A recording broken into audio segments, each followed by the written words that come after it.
नमस्कार विद्यार्थी मित्रो, नवनाथ खेत्री या यूट्यूब चॅनलवरती तुमचे सर्वांचे स्वागत आहे।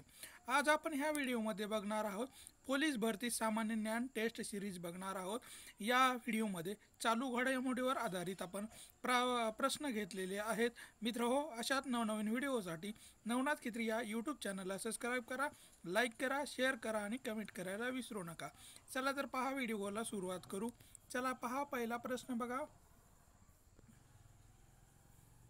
जगातील 7ही खंडातील सर्वोच्च उंचीचे शिखर सर करणारी सर्वात युवा महिला कोण बनली आहे? तर तिचं नाव आहे Kamya Karthikeyan.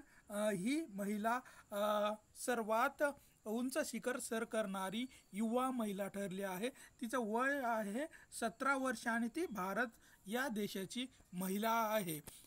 Space docking experiment चे यशस्वी प्रक्षेपण करणारा भारत हा जगातील कितवा देश ठरला आहे? तर 4थ्या क्रमांकाचा भारत हा देश ठरला आहे प्रक्षेपणाच्या बाबतीमध्ये। इस्रोने कोणत्या ठिकाणी स्पेस डॉकिंग एक्सपेरिमेंट मोहिमेचे यशस्वी प्रक्षेपण केलेले आहे? तर श्रीहरिकोटा या ठिकाणाहून स्पेस डॉकिंग एक्सपेरिमेंटचे यशस्वी प्रक्षेपण केलेले आहे श्रीहरिकोटा या ठिकाणावरून। सौर पंप योजनेत कोणत्या राज्याने देशात प्रथम क्रमांक पटकाविला आहे? तर महाराष्ट्र या राज्याने सौर पंप योजनेमध्ये देशात प्रथम क्रमांक पटकाविलेला दिसून येतो महाराष्ट्र या राज्याने। कोणत्या देशाने जगातील सर्वात वेगवान बुलेट ट्रेन बनवली आहे? तर चीन या देशाने जगातील सर्वात वेगवान बुलेट ट्रेन बनवलेली आहे।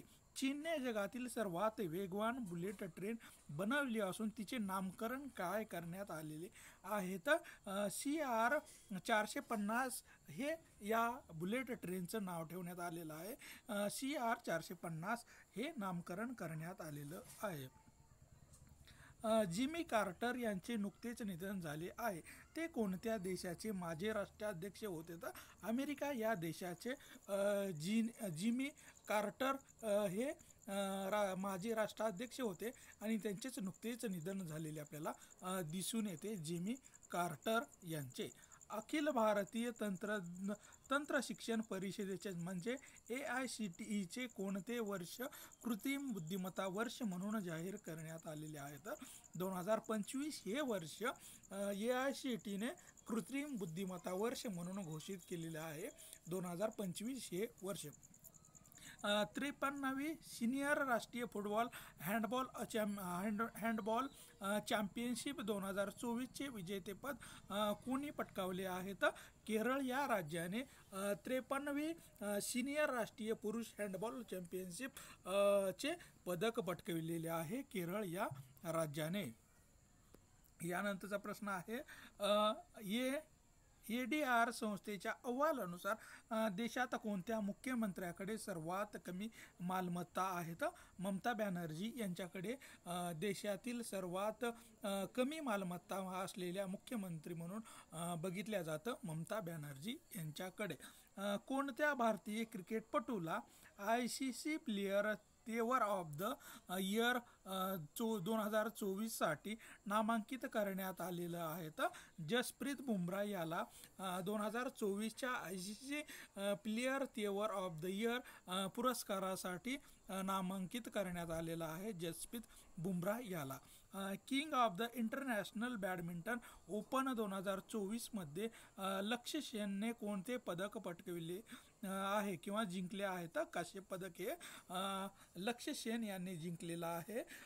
King of the international badminton 2024 मध्ये कांस्य पदक हे मिळवलेलं आहे। GDPच्या तुलनेत शिक्षणावर सर्वाधिक खर्च करणारा देश कोणता आहे? तर स्वीडन हा देश GDPच्या तुलनेत शिक्षणावर सर्वाधिक खर्च करणारा देश असलेला आपल्याला दिसून येतो स्वीडन हा देश होय। महाराष्ट्रात कोणत्या ठिकाणी राज्यस्तरीय पॅरा ॲथलेटिक्स स्पर्धा पार पडली आहे? तर कोल्हापूर या ठिकाणी महाराष्ट्रामध्ये राज्यस्तरीय पॅरा ॲथलेटिक्स स्पर्धा पार पडलेली आहे कोल्हापूर या ठिकाणी. महाराष्ट्र राज्य सरकार कोणत्या कालावधीत वाचन संस्कृती उपक्रम राबविणार आहेत? 1 ते 15 जानेवारी या दरम्यान वाचन संस्कृती उपक्रम महाराष्ट्र शासनातर्फे राबवला जाणार आहे. वाचन संस्कृती उपक्रम होय. यानंतरचा प्रश्न आहे नवी दिल्ली येथे कोणाच्या हस्ते पुजारी ग्रंथ सन्मान योजनेचा शुभारंभ करण्यात आलेला आहे? तर अरविंद केजरीवाल यांच्या हस्ते नवी दिल्ली येथे पुजारी ग्रंथ सन्मान योजनेचा शुभारंभ करण्यात आलेला आहे.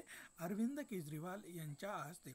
देशातील पहिल्या ग्लास ब्रिजचे उद्घाटन कोणत्या राज्यात करण्यात आलेले आहे? तर तमिळनाडू या राज्यामध्ये देशातील पहिल्या ग्लास ब्रिजचे उद्घाटन करण्यात आलेलं आहे तमिळनाडू या राज्यामध्ये. देशातील सर्वात श्रीमंत मुख्यमंत्री कोण ठरले आहेत? चंद्रबाबू नायडू हे भारतातील सर्वात श्रीमंत मुख्यमंत्री ठरलेले आपल्याला दिसून येतात. चंद्रबाबू नायडू हे होय. यानंतरचा प्रश्न आहे national motorcycle drag racing championship 2024चे विजेतेपद कोणी पटकावले आहे? तर हेमंत मुद्गप्पा यांनी national motor cycle dress racing championship 2024चे विजेतेपद पटकावले आहे. हेमंत मुद्गप्पा यांनी. नुकतेच मेजर ध्यानचंद खेलरत्न पुरस्कारासाठी किती खेळाडूची निवड करण्यात आलेली आहे? तर 4 खेळाडूची मेजर ध्यानचंद खेलरत्न पुरस्कारासाठी निवड करण्यात आलेली आहे. 4 खेळाडूची. नुकतेच अर्जुन पुरस्कारासाठी किती खेळाडूची निवड करण्यात आलेली आहे? तर 32 खेळाडूची निवड ही अर्जुन पुरस्कारासाठी निवड करण्यात आलेली आहे. 32 खेळाडूची. यानंतरचा प्रश्न आहे भारताच्या आर वैशाली ला जागतिक अतिजलद अजिंक्यपद बुद्धिबळ स्पर्धेमध्ये कोणते पदक मिळाले आहे? तर कांस्य पदक हे आर वैशाली यांना जागतिक अतिजलद अजिंक्यपद बुद्धिबळ स्पर्धेमध्ये कांस्य पदक मिळालेलं आपल्याला दिसून येतो. संतोष ट्रॉफी 2024 फुटबॉल स्पर्धेचे विजेतेपद कोणी पटकाविले आहे? तर पश्चिम बंगाल या राज्याने संतोष ट्रॉफी 2024 फुटबॉल स्पर्धेचे विजेतेपद पटकाविलेले आहे. पश्चिम बंगाल या राज्याने.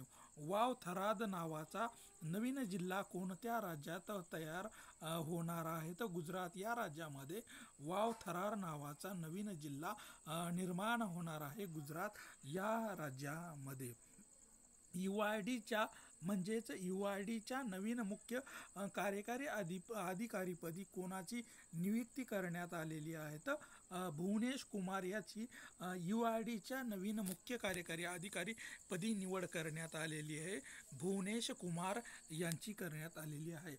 संरक्षण केंद्रीय मंत्रालयाने कोणते वर्ष सुधारणावादी वर्ष म्हणून घोषित करण्यात आलेलं आहे? तर 2025 हे वर्ष संरक्षण केंद्रीय मंत्रालयाने सुधारणावादी वर्ष म्हणून घोषित केलेलं आहे. 2025 हे वर्ष सुधारणावादी वर्ष होय. डिसेंबर महिन्यात देशाचे GST कर संकलन किती लाख कोटीवर गेला आहे किंवा पोहोचला आहे? तर 1.77 लाख कोटीवर डिसेंबर महिन्यापर्यंत देशाचा GST कर संकलन करण्यात आलेला आहे. 1.77 लाख कोटी एवढं झालेला दिसून येतं.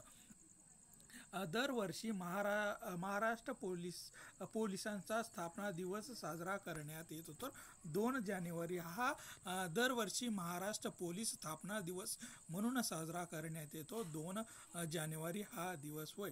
दरवर्षी सावित्रीबाई फुले यांची जयंती कधी साजरी करण्यात येते? तर 3 जानेवारी या दिवशी सावित्रीबाई फुले यांची जयंती साजरी करण्यात येते. 3 जानेवारी या दिवशी. राज्याचे कृषी सचिवपदी कोणाची नियुक्ती करण्यात आलेली आहे? तर विकास रस्तोगी यांची राज्याचे कृषी सचिव पदी नियुक्ती करण्यात आलेली आहे.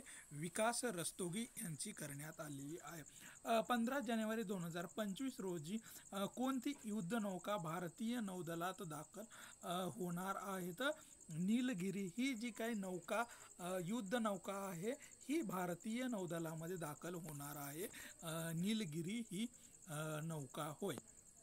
यानंतरचा प्रश्न आहे, देशातील पहिला काचेचा पूल कोठे उभारण्यात आला आहे? तर कन्याकुमारी तमिळनाडू या ठिकाणी देशातील पहिला काचेचा पूल उभारण्यात आलेला आहे, कन्याकुमारी तमिळनाडू या राज्यामध्ये। भारतातील तिसरे आणि राज्यातील पहिले आदिवासी विद्यापीठ लवकरच कोठे स्थापन होणार आहे? तर नाशिक या ठिकाणी भारतातील तिसरे आणि राज्यातील पहिले आदिवासी विद्यापीठ लवकरच स्थापन होणार आहे, नाशिक या जिल्ह्यामध्ये। 37व्या राष्ट्रीय बेसबॉल स्पर्धेमध्ये महाराष्ट्र महिला संघाने कोणते पद पटकावले आहे? तर कांस्य पदक। हे राष्ट्रीय बेसबॉल स्पर्धेमध्ये महाराष्ट्र महिला संघाने कांस्य पदक पटकावलेलं आपल्याला दिसून येतं। नुकतेच चीनमध्ये कोरोनासारख्या कोणत्या नवीन व्हायरसचा उद्रेक झालेला आहे? तर HMPV व्हायरसचा आपल्याला नवीन चीनमध्ये उद्रेक झालेला दिसून येतो, HMPV या व्हायरसचा उद्रेक होय। जगातील सर्वात मोठी कमाई करणारी विमान कंपनी कोणती ठरली आहे? तर डेल्टा एअरलाइन ही जगातील सर्वात मोठी कमाई करणारी विमान कंपनी ठरलेली आहे, डेल्टा एअरलाइन्स ही कंपनी होय। ब्रिटिश एम्पायरच्या न्यू इयर ऑनर्स यादीमध्ये command of the Order of the British Empire हा प्रतिष्ठेचा सन्मान राज्यातील कोल्हापूरच्या यांना मिळालेला आहे। तर लीना नायर यांना ब्रिटिश एम्पायरच्या न्यू इयर यादीमध्ये command of the Order of the British Empire हा प्रतिष्ठेचा पुरस्कार कोल्हापूर जिल्ह्यामधील लीना नायर यांना मिळालेला आहे। 98वे अखिल भारतीय मराठी साहित्य संमेलन कोठे होणार आहे? तर दिल्ली या ठिकाणी 98वे अखिल भारतीय मराठी साहित्य संमेलन होणार आहे, दिल्ली या ठिकाणी। प्रवेशद्वाराला कोणत्या समाजसुधारकाचे नाव देण्यात येणार आहे? तर 98व्या अखिल भारतीय मराठी साहित्य संमेलनाच्या मुख्य प्रवेशद्वारावर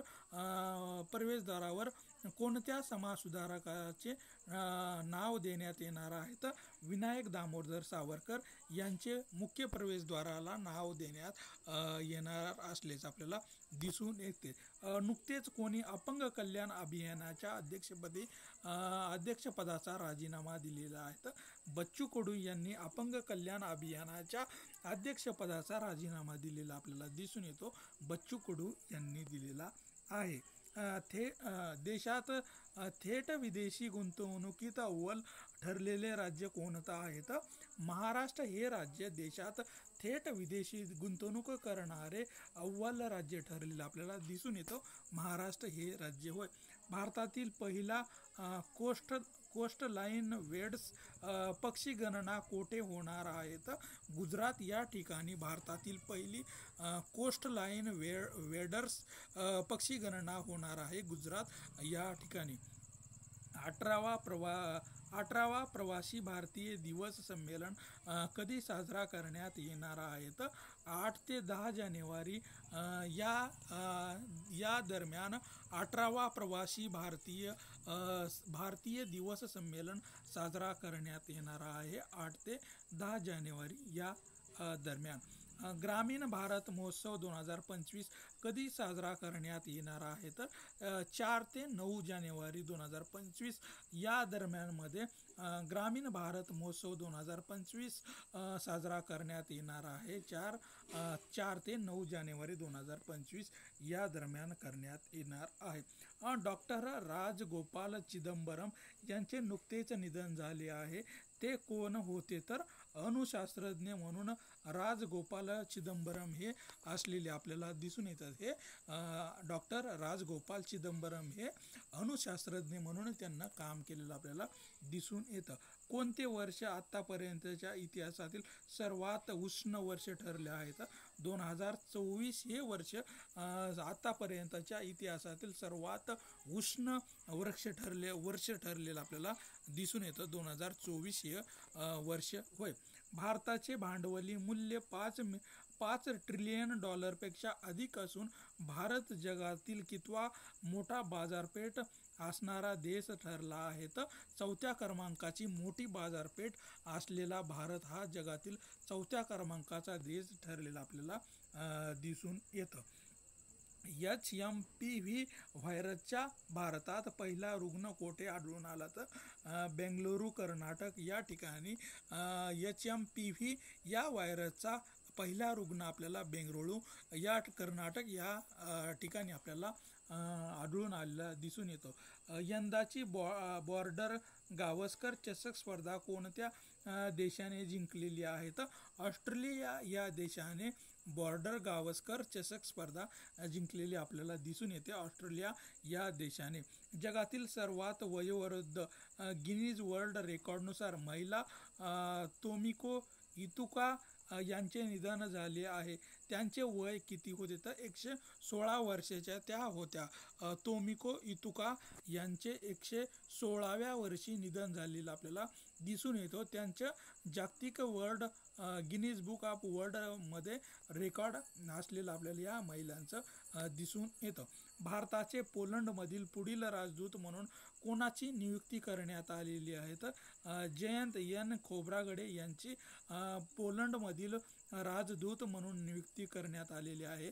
जयंत एन खोब्रागडे यांची करण्यात आलेली आहे.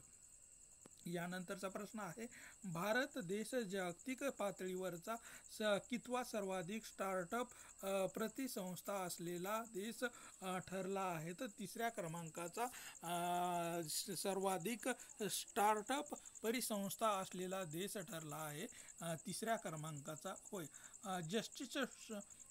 जस्टिन ट्रुडो यांनी नुकतेच कोणत्या देशाच्या पंतप्रधान पदाचा राजीनामा दिलेला आहे? तर कॅनडा या देशाचा जस्टिन ट्रुडो यांनी नुकताच राजीनामा दिलेला असलेला आपल्याला दिसून येतो. कॅनडा या राज्याच्या पंतप्रधान पदाचा जस्टिन ट्रुडो यांनी दिलेला आहे. नुकतेच कोणत्या राज्य सरकारने प्यारी दीदी योजना सुरू केलेली असून या योजनेअंतर्गत महिलांना प्रत्येक महिलांना 2,500 एवढी रक्कम मिळणार आहे? तर दिल्ली सरकारने प्यारी दीदी योजना सुरू केलेली असून महिलांना 2,500 रुपये एवढा प्रति महिना दिला जाणार आहे. दिल्ली या सरकारने ही योजना सुरू केलेली आपल्याला दिसून येते.